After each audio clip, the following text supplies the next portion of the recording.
What's good, YouTube and Twitch? We're live to both right now with a discussion that's been going around YugiTube just a little bit, and that's, is creativity dead in Yu-Gi-Oh? I have to highly disagree right off the bat with that statement. I think when you look throughout Yu-Gi-Oh history, you'll see that those who have the time and effort to put into testing and deck building, even within a metagame, come out on top with even the slightest advantage of ingenuity in trying. And sometimes they fail. Sometimes they try to innovate and they go 0-2. I think a great example most recently is Jeff Jones, and we saw him almost top with zombies, and then we saw Asala actually use zombie danger as well. And so people try to say that stuff like the danger engine going in things as an enabler isn't really that creative. Oh, it's just a bunch of dangers and dangers and Lunalights together one, not just the Lunalight deck. And so I have to argue with this very heavily that yes, there is creativity, there are huge payouts, there are huge wins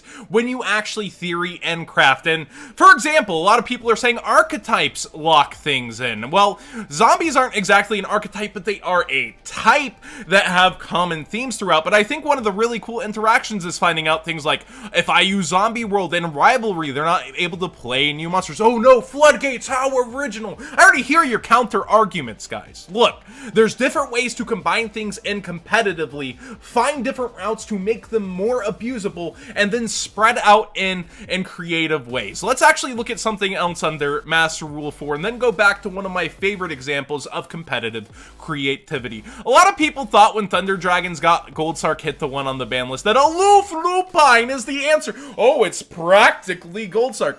How many top cut lists has Aloof Lupine ended up in?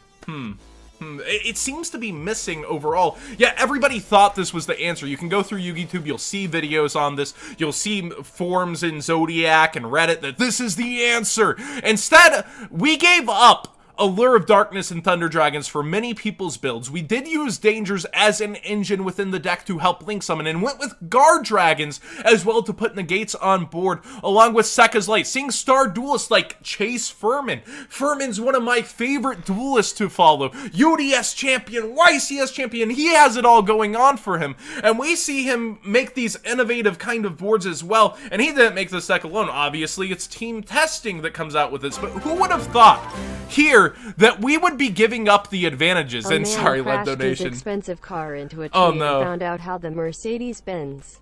Oh no! Lol. Love the content. Keep up the good work. I appreciate it.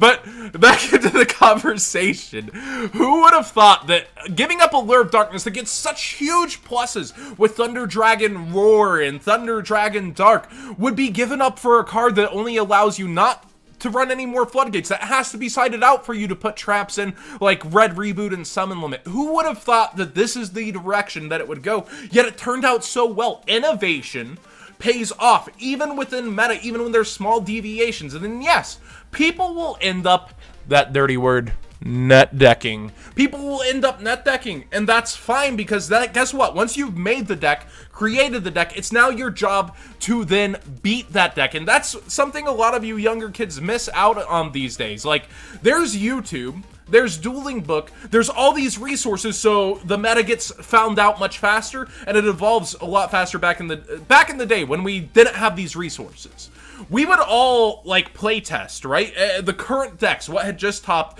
test against it, etc.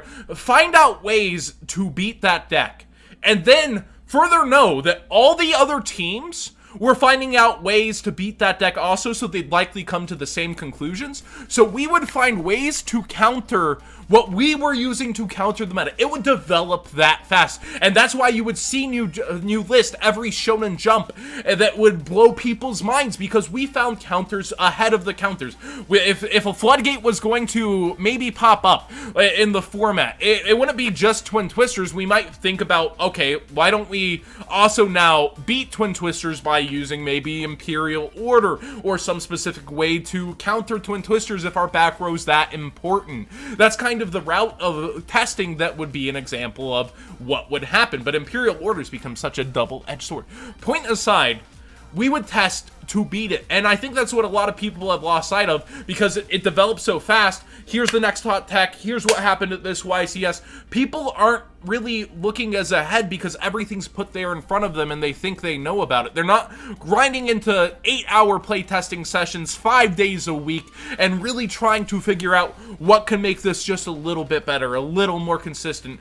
What might be a danger to me in a tournament? Could zombies be viable? And that's why you see star duelists like Jeff Jones, who are still willing to put in creativity and time, go for decisions like this. Not because it's got a new structure deck and I want to piece Konami, because they want to win, because they want to get there. And there's so many examples of this under Master Rule 4 also, with stuff like Prank Kids taking an unexpected YCS win. Are there any dangers there? Yes, it's an archetype, so you can argue, oh, it's an archetype handed together, but the thing is, nobody was really giving it a true shot to win that event. They got Roxy's early in the special edition, still no attention. It was Thunder Dragon's event to take, and Prank Kids takes down one of the largest YCSs ever. Let's go back, like I said, to kind of a right before Master Rule 4 format, Domain Monarchs. This is my favorite example of evolution throughout a format, and formats collapsing back in on themselves, and it's beautiful. Domain Monarch starts out as people trying to abuse Domain and locking people out of the extra deck for its advantage, and then it develops into extra deck Monarchs to combat the meta, with Patrick Hoban actually using a Zaborg extra deck Monarch deck to top at one point. Domain's just vicious, but like then getting to abuse an extra deck in the mirror match was a huge advantage, and you were still able to use Erebus and all these other things to take care of the opponent, and then you could end up actually emptying out your own extra deck to turn on Domain. This is ingenuity. And then it collapsed back in with Eric Christensen winning with Domain Monarchs at Nationals, because the consistency offered as time went on is that you develop extra deck Monarchs, but it's a little less consistent for that more power. And then Domain has that consistency for Nationals and the ability, as the format continues on, to just lock out stuff like Burning Abyss even better. And it just developed full on into this format that went from Domain being the best deck to extra deck Monarch being how you wanted to play Monarchs, and most people would, and back into Domain Monarchs being the thing that was more consistent for an event. I love this, and how it all developed through reminds me of another actual Master Rule 4 development. Remember Full Power Spiral format? I remember how it actually just went into this crazy kind of bluff game of like, you make a move, no, you make a move, because I'm gonna Ghost Reaper you, no, I'm gonna Ghost Reaper you. That kind of actual development in a meta format is so amazing to me, actually. Tier 0 or not, oh, the ingenuity's all gone, we're Tier 0. No, the actual next level plays, the adding on, it goes crazy in how fast that format developed and was figured out, but it offers true ingenuity playing, and the ability when Tier 0 becomes a thing to learn how to play through your opponent becomes all the better. Now that we're talking about hand traps, here's another common argument, right? Like, oh, just tough a bunch of hand traps and everything, boo-boo. Yeah, okay, so hand traps become a part of the meta, but then you also see decks just choose to abandon hand traps and go second and try to win without even interrupting the opponent. And that's another kind of deck that happens that is on the decline right now, as Solomon Greats are in our meta, but was very recently a viable strategy where a ton of people win it with it, then culminating in Orcust winning before Dane even came out.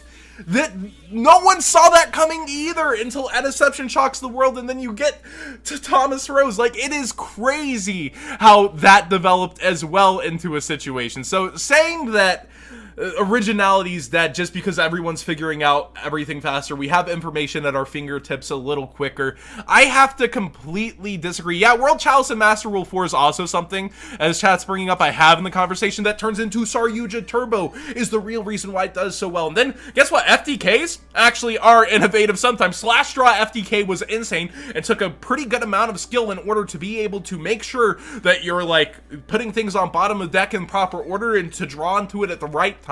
Like, that actually was pretty darn cool. So seeing the Saryuja Turbo decks develop in the TCG was just something else as well. But you have all these examples very, very recently with Prank Kids, with zombies in the meta, abusing Rivalry, sure, a floodgate, but in a different way than any other deck does it. You just can't say that originality is dead in Yu-Gi-Oh! Because of archetypes and that kind of stuff. Like, how original was it really back in GOATS to go scapegoat into metamorphosis? Oh, look, these cards didn't connect. What a wacky combo. Yeah, let's have that go on for 6 months. Like, just because things came from different places and don't have an archetype name together doesn't make that original. And just because your favorite deck isn't winning, like, oh, Black Wings, there's some innovation. The actual kind of deck that has almost more names and cards to its name than any other archetype. That's not original. Hero decks, they're not original. It's not original just because it's different. Originality comes in many shapes, forms, and sizes, my friends. And when you're able to look at a meta and make these kinds of picks and calls that people didn't see coming, you get a huge advantage. And I personally love seeing that develop in a metagame, but it takes time. It takes great minds, it takes testing, it takes practice, and I think that work is what a lot of people complain about instead of looking to actually make the difference. Thank you so much for watching. What did you guys think about this video? I really take this to heart. I love watching the meta and metagames develop, and even the smallest changes can change them in my viewpoint, but do you think that's just, you know, text? That's not originality. It's not true originality. What do you guys think in the comment section down below? No more dad jokes. Subscribe for more content and don't forget to leave a like. Also, if you're interested, maybe check out my Patreon. Just $1 a month helps me stay the best Yu-Gi-Oh! Channel in Texas. Until next time, I'm the champ.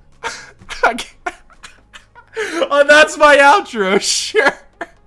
I'm broken.